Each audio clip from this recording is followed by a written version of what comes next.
This video is sponsored by Warhammer 40,000 Space Marine 2 and Focus Entertainment.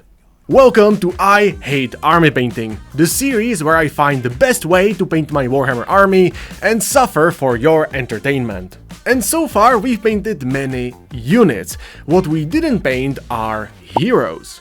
So today, let's fix that. However, there is a small problem. When I was painting my Eldar, I painted them in batches of 5 or 10 models to be efficient. But with heroes, you can't really do that. These models are unique enough that they deserve a princess treatment.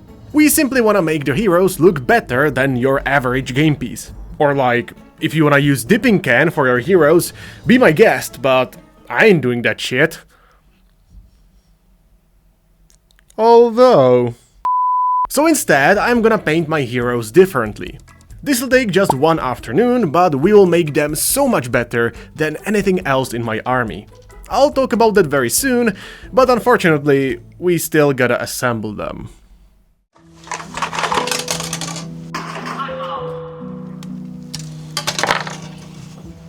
A message? And a box? Didn't he send me instructions? I did.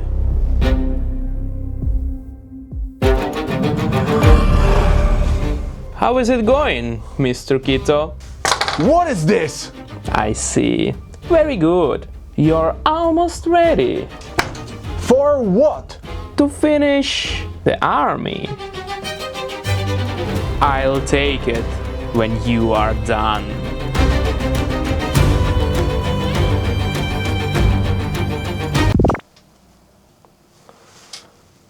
I'm not even painting this today, but alright.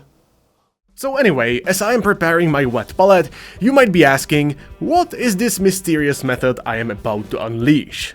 As you could tell before clicking this video, it's sketching. There is no single definition for it. Basically, it's about painting something rough without making it refined. I would say it's like painting something so it looks good when you squint really hard. However, it doesn't mean it has to look shitty. For this Azerman model, I dedicated a maximum of 5 hours, which would be an equivalent of 1 afternoon of painting. And just so you know, I streamed the whole experience, so I couldn't cheat at all. With the timer ready, we can start. The first thing I did was base coat everything. Now I could have done this with an airbrush, but to really challenge myself, I didn't. And also, for some reason, people love to complain whenever airbrush is used.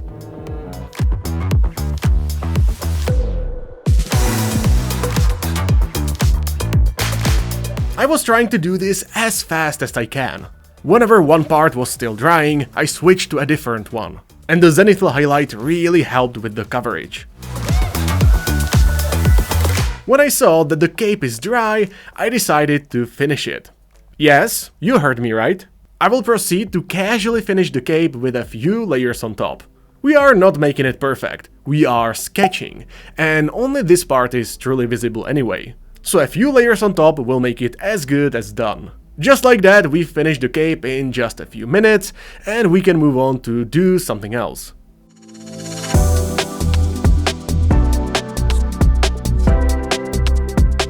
Going forward, you'll see me struggle with 2 dilemmas. The first one being whether I should sketch right away or base coat everything first. And since I wanted something pleasant to look at, sketching won. This is really about picking out different shapes with brighter layers. Initially, I wasn't brave enough to make such a big jump in brightness, but after realizing my time constraint, I kinda had to.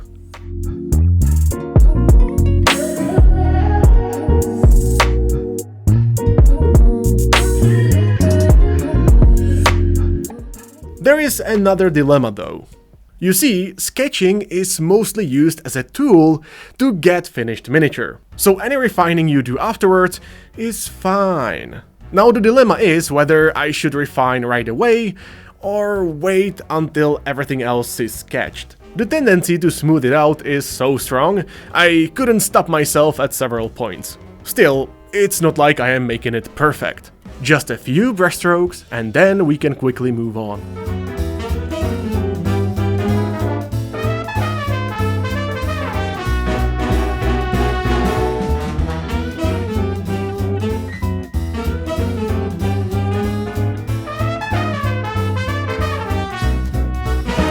For this approach, it's always more beneficial to use a bit thicker paint consistency that covers well. What you see here wastes my precious time, because it'll require multiple passes.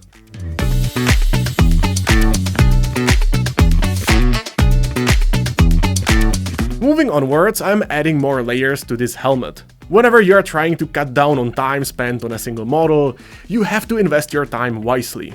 And the head, along with weapons, is an excellent choice. Just because we are sketching, it doesn't mean we have to be messy. After base coating, it's better to be intentional. But still, don't spend too much time on refinement. Funnily enough, because I was pretty confident about the 5 hours I gave myself, I did indeed start refining. Since this is the most important part of the model, it's better to get it out of the way first and cut some corners somewhere else.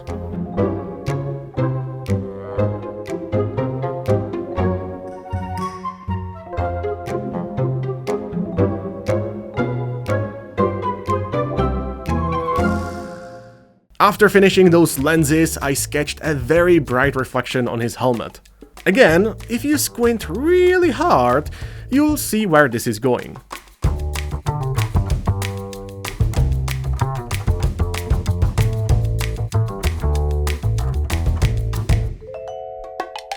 Luckily, you don't have to wait too long, because after applying a few glazes on top, it looks so much better. And after a few additional brushstrokes, my timer started to beep. Okay, we are exactly 1 hour in on this miniature. And for just 1 hour, I don't think it's bad at all. But of course, we are very far from being done. Now, before we continue, this video is sponsored by Warhammer 40,000 Space Marine 2 and Focus Entertainment. If you are watching this channel, you probably already know this game. This title is a staple in Warhammer community, and for a good reason. The gameplay is filled with glorious melee combat, as well as variety of weapons that are super satisfying to use. I know many people who learned about Warhammer from this particular game, so maybe you already played it. But if not, you definitely should! And now there is another good reason to play. A whole new class has been added to Space Marine 2, and you can play as a Tech Marine. This is a specialist class that's great at holding off hordes of enemies. Tech Marines are great at crowd control and wide melee combat, which is exactly what I like. To play as a Tech Marine right now, simply click the link in the description. And thank you Focus Entertainment for sponsoring this video. So anyway, let's put another hour on the timer and push it further. And right away, I fell into the trap of refinement. Oh, silly me. I should be sketching. Why the hell am I fixing his helmet? Well, that's the thing. Sketching is just means to an end. In theory, I could refine as much as I want, but nothing can be left unpainted, of course. And again, since the head is the focal point, I am willing to spend more time on it. At this point, most of the colors were blocked in. You might argue that I should have done this at the start, but that's absolutely not true. The more hidden parts, like the blue armor, should be painted first. That allows me to be more free, and it doesn't matter if I'm a bit messy. If I did that later, and those leather straps were already painted, I would have to be way more careful when painting that blue armor underneath. And that would be awfully slow. Since most of the model was base coated, it felt pretty good seeing it how it comes together. That actually gave me the confidence to paint gold. We are not doing anything fancy, but neither are we using metallics. This gold is gonna be pretty harsh, and I won't blend at all.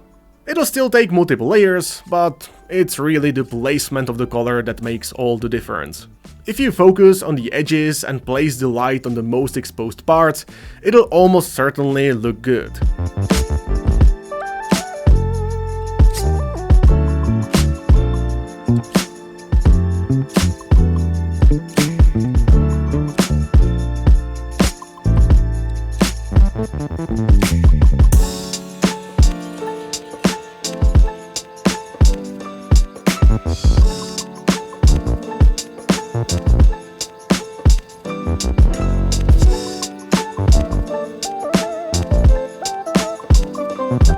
Now, do you see that yin-yang symbol in the middle? Or whatever that is? in before Warhammer lore masters call me an uncultured swine. What I want to point out is that I painted it with multiple shades of grey and it's very rough. And although I say that, keep in mind that it only took 3 minutes. When you consider that, this looks pretty good. And for an army level piece, that slight roughness won't matter.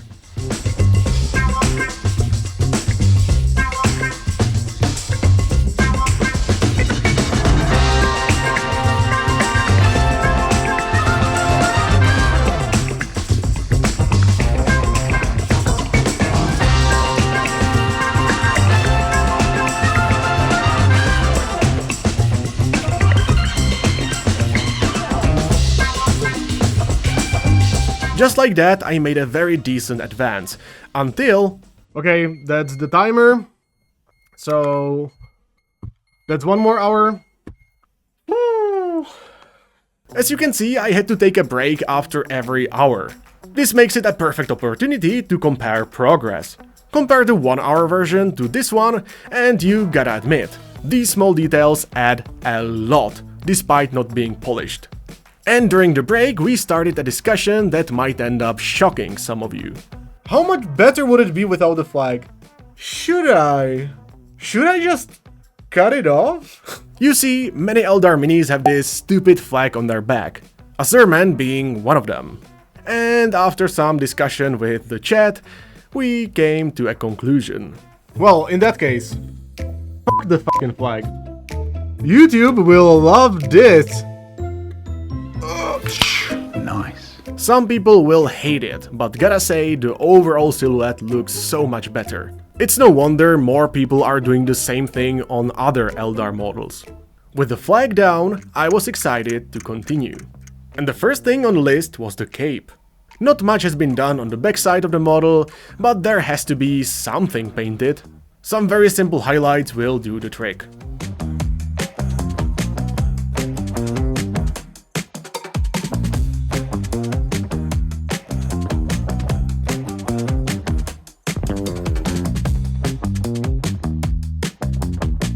You can see how I leave it intentionally unblended. I actually like it a lot like this. It almost leaves like an impressionist impression. Of course, the rest of the bag has to be painted as well, although there isn't much of anything going on, which is also because I've taken down the flag. Oh well.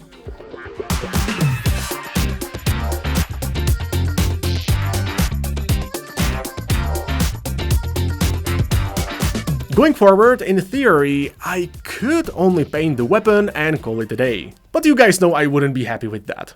So the third hour of painting was mostly focused on finishing the small details, some adjustments, and also painting the rest of gold.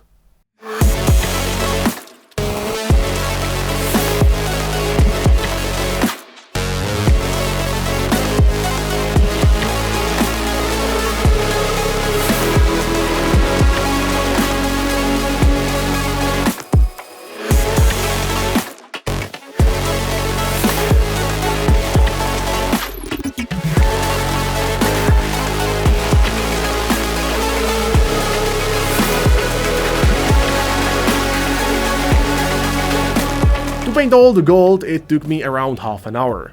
Mind you, this is not because of refining, but because it took like 4 or 5 different colors.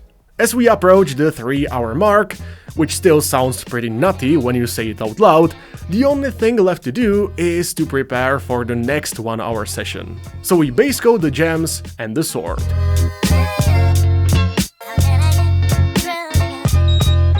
Three hours. We are almost done. Once more, we can compare the versions between themselves. The 3-hour version is pretty damn good, but I feel like the 2-hour version is not far behind. So let's think about the implications for a minute. Yes, I am gonna paint Azurman for a bit longer, but even if we stopped at this very moment, it would be fine. And given that most other infantry models are not as detailed, maybe, just maybe, sketching could be used for them as well. Let's leave those thoughts aside for now, because we are about to begin hour number 4. And right from the get-go I felt pretty confident. Most of the model looks pretty good already, despite not being super smooth. When you look at multiple things like the cape, this little fabric around his arm, or even the bottom of the legs, they are very much just sketched. Those are not the most important though, so I'll leave them just like that. This will be a bit counterintuitive, but painting the small details brings this model up a few levels. Since most of the sketch is already finished, we can put some effort into the gems. They can't be perfect or smooth, but when anyone looks at those tiny gemstones, they immediately think, wow, this must have taken ages! Psych! It absolutely didn't. If you know where to put your brushstrokes, it can look good without spending too much time on it.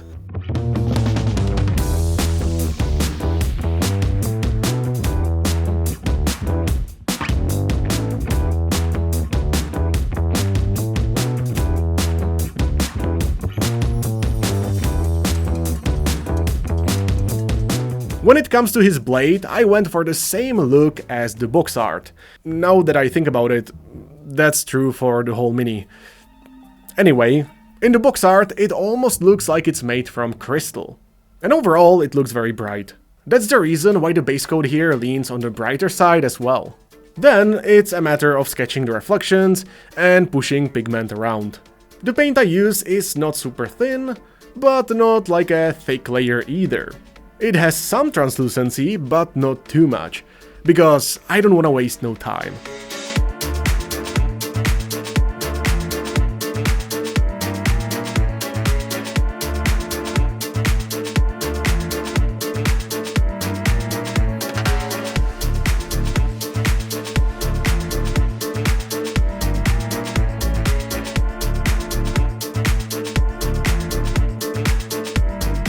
Probably the most boring parts to paint are his black weapons. There really isn't anything special that you can do here. You could even notice that in the past, whenever I painted weapons on other Eldar models. So the only thing is to paint some edge highlights and call it a day.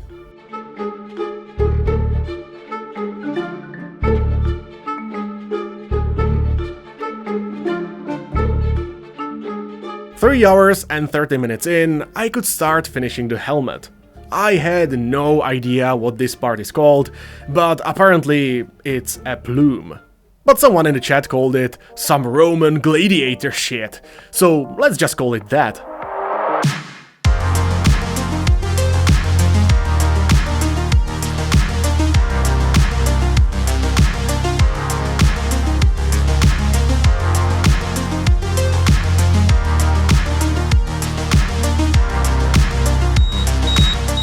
Time is out.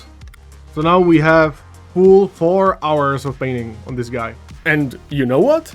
For 4 hours, this is excellent. You guys already know that I paint the bases separately with more minis to make it efficient. So I am not gonna paint the base within those 5 hours, but actually I am not even gonna use the full 5 hours.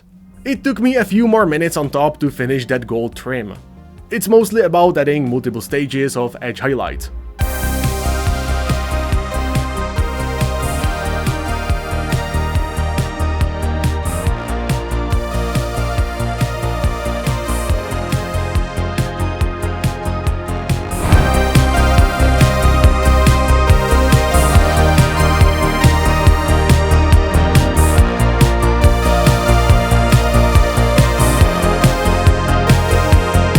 So this is the result of less than 5 hours of work.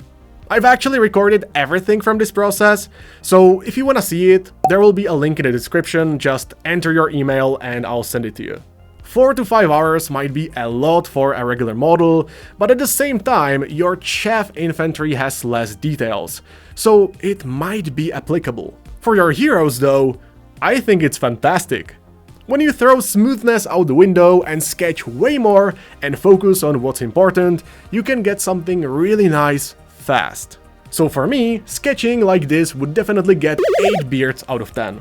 And this is how it compares to the other painting methods. If I had to paint my entire army like this, I would be fine with that. Together, that will put us at around 1500 points. However, although sketching is great, it's one of the slower painting methods. On the other hand, I tested the fastest painting method that shades your miniatures in seconds. And to see if it's good or absolute shit, watch this video next because the outcome is quite surprising. And see you there!